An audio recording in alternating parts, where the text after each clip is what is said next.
क्या हम पूर्ण सुखी हैं? पुराने समय में एक राजा था।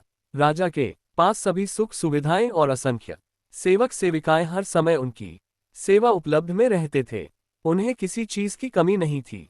फिर भी राजा का जीवन सुखी नहीं था, क्योंकि वह अपने स्वास्थ्य को लेकर काफी परेशान रहता था। वे सदा बीमारियों से घिरे रहते थे। राजा का उपचार सभी बड़े बड़े वैद्यों द्वारा किया गया, परंतु राजा को स्वस्थ नहीं हो सके। समय के साथ राजा की बीमारी बढ़ती जा रही थी। अच्छे राजा की बढ़ती बीमारी से राज दरबार चिंतित हो गया। राजा की बीमारी दूर करने के लिए दरबारियों द्वारा नगर में ऐलान करवा दिया गया कि जो भी राजा स्वास्थ्य ठीक करेगा उसे असंख्य स्वर्ण मुहरें दी जाएगी। ये सुनकर एक वृद्ध राजा का इलाज करने राजा के महल में गया। वृद्ध ने राजा के पास आकर कहा, महाराज, आप आज्ञा दे तो आपकी बीमारी का इलाज मैं कर सकता हूँ।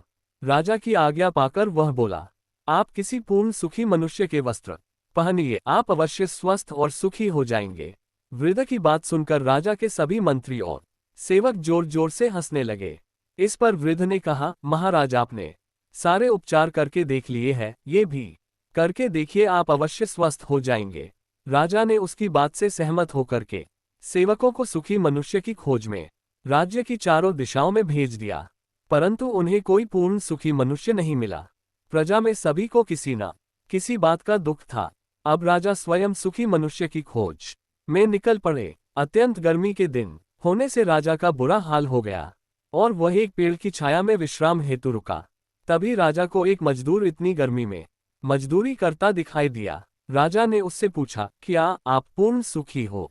मजदूर खुशी खुशी और सहज भाव से बोला, भगवान की कृपा से मैं पूर्ण सुखी हूँ। ये सुनते ही राजा भी अति प्रसन्न हुआ। उसने मजदूर को ऊपर से नीचे तक देखा तो मजदूर ने सिर्फ धोती पहनी थी और वह गाढ़ी मेहनत से पूरा पसीने से तर है।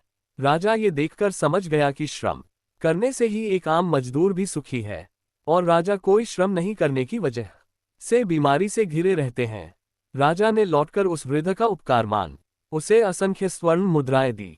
अब राजा स्वयं आराम और आलस्य छोड़कर श्रम करने लगे। परिश्रम से कुछ ही दिनों में राजा पूर्ण स्वस्थ और सुखी हो गए। कथा का सार यही है कि आज हम भौतिक सुख सुविधाओं के इतने आदी हो गए हैं कि हमारे शरीर की रोगों से लड़ने की शक्ति क्षीण हो जा रही है। इससे हम जल्द ही बीमारी की गिरफ्त में आ जाते हैं। अतः स्वस्थ और सुखी जीवन का रहस्य यही है कि थोड़ा बहुत शारीरिक परिश्रम जैसे योगा, ध्यान, भ्रमण आदि अवश्य करें। धार्मिक, प्रेरणादायक, शिक्षाप्रद और भावनात्मक पारिवारिक कहानियों के लिए हमारे चैनल को जरूर सब्सक्राइब करिए। स्माइल।